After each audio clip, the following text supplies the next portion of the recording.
Hey there, possibility seekers. It's me again. I am talking to you today about time, managing your time, making time for your work life integration. Notice I did not say balance. It is about the time of year where people's hair seems to be on fire, and we all run around like chickens with our heads cut off and spewing how little of it we have. Well, since we can't make more of it, let's try to organize it in a better way, shall we? So, this is a quick episode to just kind of unpack one of my favorite secrets, secret number 2. If you've read my book or if you're contemplating reading my book, it is secret number 2, time. We can't make more of it, so we got to do better job of managing it. So, the first thing I'm going to ask you is, do you have any idea where you're actually spending your time? No, no, no. I'm serious. I know that you think that this is funny. Of course, I know where I'm spending my time. I have 10 hours a day at work. And okay, we all understand the high level of where we spend our time. But do we understand the micro moments? Remember, I talk about micro moments make macro outcomes. If you manage those micro moments, it's compounded interest, my friends. So let's break it down. I want you to take even a handwritten, templated, old school printout, 15-minute increment calendars. You can find them online, all the play for free. You download a 15-minute increment template and you start to jot down where you're spending your time all day. I promise you, you will have an epiphany. I promise you that you pick up your phone more often than you think in the middle of your workday and you find yourself on social media and all of a sudden the minutes disappear. And it happens when you get home. And it happens on your way to and from work, where you could be, let's say, doing something else, listening to a podcast, listening to a book. I don't know, me jotting down thoughts to Siri about your Christmas or Hanukkah or Diwali gift ideas or whatever it is that you've got going on that you need to jot down. So here's what I want you to do. First, I need you to be really, really aware of where you're spending your time. And let me give you a couple statistics which might blow your mind. They're also in the book, which kind of, when I found them, I thought I was going to cry. The average user spent 2.5 hours daily on social media in 2022. Okay. As of 2020, Netflix users watched an average of 3.2 hours of video per day through the service. That's 6 billion collective hours per month. Yeah, that's crazy. And over 40% of Gen Z spends more than 3 hours a day on TikTok. That was a 2023 statistic. So if we think we're special and we're not part of the aggregated data, we're probably incorrect. So the first thing I want to tell you is don't start your day with email. Oh my God, I said it. Yes, I did say that. Don't start your day with email. And every time I say it, somebody goes, you don't know what my life is like. You don't understand what I do. I can't do that. No, no, I do understand what your life is like, because in my world, there should be no such thing as a marketing emergency. Those two words should never coexist in a sentence. But trust me, I have clients who have marketing emergencies all the time.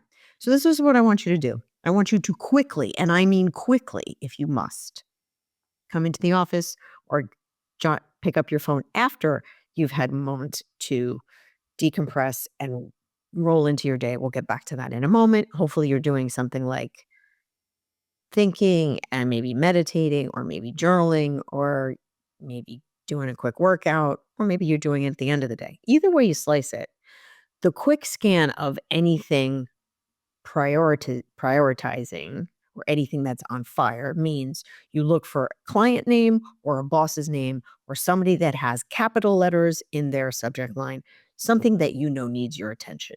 You get that over with quickly. If there's only one message, you quickly open it, make sure it's not on fire, you close it, and you go about your business. You do the things that you know are the most difficult for you right now. Right now. Meaning, do you have a big project that you are the only one on your team that is responsible for leading, or you have the skill set that nobody else has in your organization? It's the hard stuff, the value that you have to bring to people around you that you should start your day with, because if we start our day doing the hard stuff, then we get to give our yeses to other people and we get to show up less stressed out because we know that the thing that is hanging over our heads has already been dealt with. Okay, here's another thing. You get a meeting request, that's somebody else's priority. Do you need to take on that meeting? Is it your priority? Because if it's not, it's called pushback. It's called, does this meeting need to be a meeting? One, does this 1 hour meeting, can it be a half an hour? Can it be an email? Does it have to happen this week or next week? Because if it's not your priority, then you can push it off. You're within your rights to do that.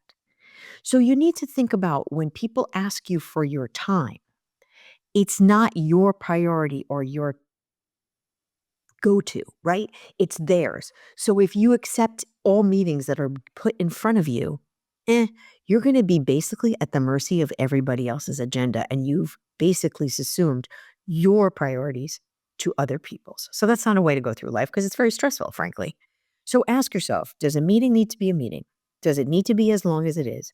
Can it be delegated? Can it be postponed? Or can it be canceled because it's really not a meeting thing? It could be done in an email. So that's another way to save some time. Okay, we know that the holidays, my kids are born in December. Olivia's born on December 9th. Alexander's born December 4th. So I have December babies and I have Christmas.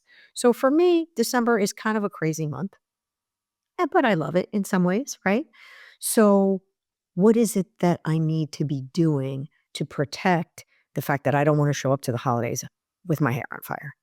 I do need to block some time to do some Christmas shopping. I do need to block some time to get inspired. What would be great gifts for people?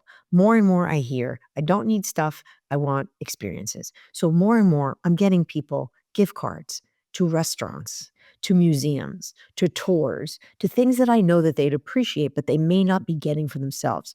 I invite you to think about, yeah, I mean, I know my kids do need clothes and I love buying clothes for them because it's so much fun and it's like dressing them when they were little, right? So you have all of that warm and fuzzy feelings. And at the same time, I know they're grown-ups and they're dating people and they're, you know, well, they're dating the same person. So anyway, they have a significant other. So that significant other and they would probably appreciate a really beautiful romantic dinner in a great restaurant that we're not going to go to as a family. So that's on my list. So anyway, getting back to our regularly scheduled program, what other things are we not doing about our time? Time blocking. Let me just talk about that because this is the time of year to time block, my friends.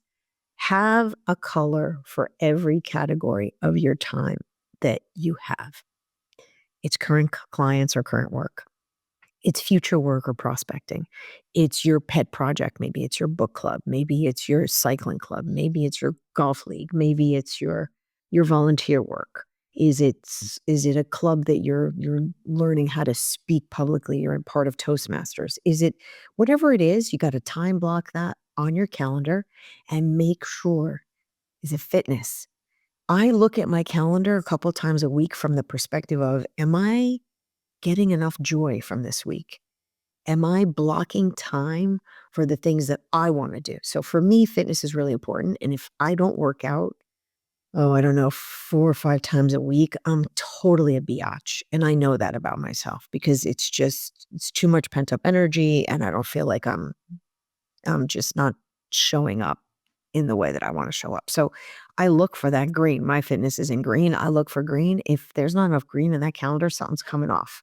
Something's getting postponed, something's getting delegated, something is being pushed to another week, or I am making the point of getting out of bed earlier or leaving work earlier in order to accomplish my goals. So I need you to look at things more holistically, not like let somebody else control your time. You need to be in control of your time. You need to be the one that's saying, okay, this does not meet my priority for this week. Know what you want and then have your calendar show up as a tool by which you accomplish what you want. I'm going to take a quick second here and do my first commercial break ever. Well, it's not really a commercial. What I want to know from you guys is, are you enjoying these episodes? If you're listening, are these resonating with you?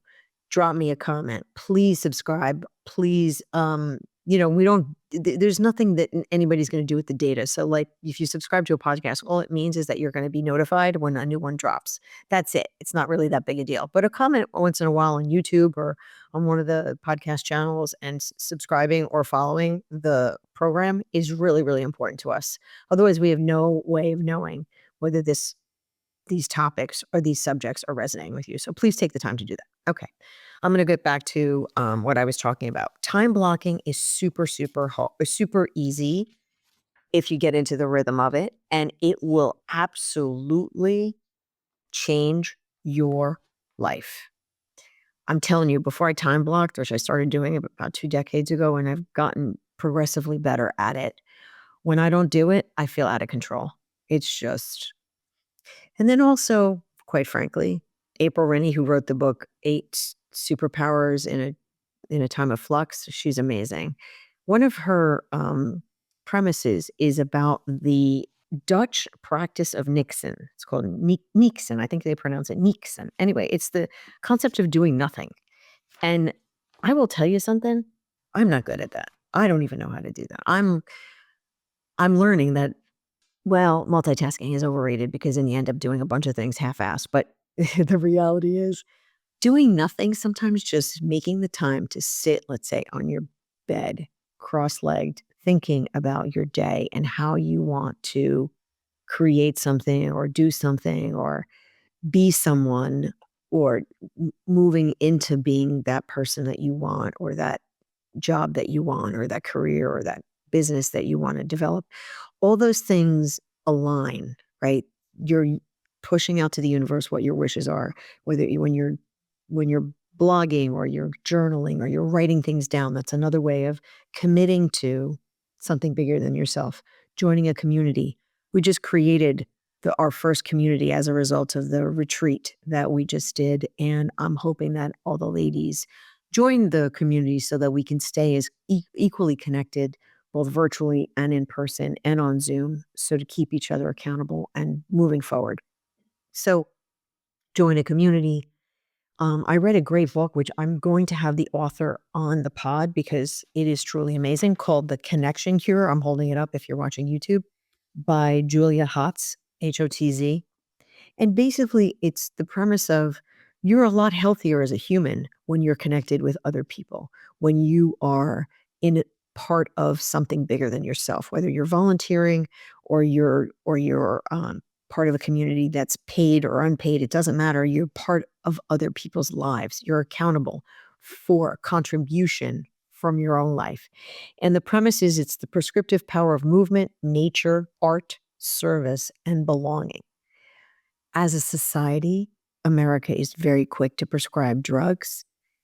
And as a culture, we should be more readily ready to prescribe art, movement, service, nature, and belonging. And those have physical impact on our emotional, physical, and spiritual well-being. So you can literally, cure yourself of a lot of things, like if depression and anxiety and a lot of problems that say that somebody would come to a doctor for are very quickly prescribed with a drug. Sometimes those drugs don't work out for people. This book is talking about how you could consider prescribing nature and belonging and art and movement for yourself in addition to or in lieu of what might be in a small pill. So, anyway, the point is look at your time, really be judicious about where you're spending it because you know now where you are spending it, and block what's important to you, especially this time of year, especially when we're feeling the overwhelm. We can still be in control and we can still show up happy and well adjusted and rested if we take the extra steps to plan. You need to plan. So, promise me this, you're going to look at your calendar holistically, I invite you to have a work and home calendar all in one. You need to see your entire life in one place, not have separate calendars, because you won't really get the impact of where you're spending your time if you compartmentalize. Have it all in one place, have it color coded so you know, and then say, what are the electives I want to get rid of? Who are somebody else's priorities that are not mine? Where am I not spending enough time giving myself joy? Build that into your calendar. Remove what's giving you friction. And don't be so quick to say yes to Aunt Susie's daughter's baby shower. If you haven't seen Aunt Susie in 30 years, maybe there's no reason that you're going to see her now, and maybe there's little reason for you to go to that baby shower. I'm just giving you a nonsensical example, but believe me, we say yes to a lot of things we shouldn't. So, thank you for being here. Thank you for listening, and please let me know what you think. I will look forward to your feedback. Make it a great day and an even better week. Thank you. Bye.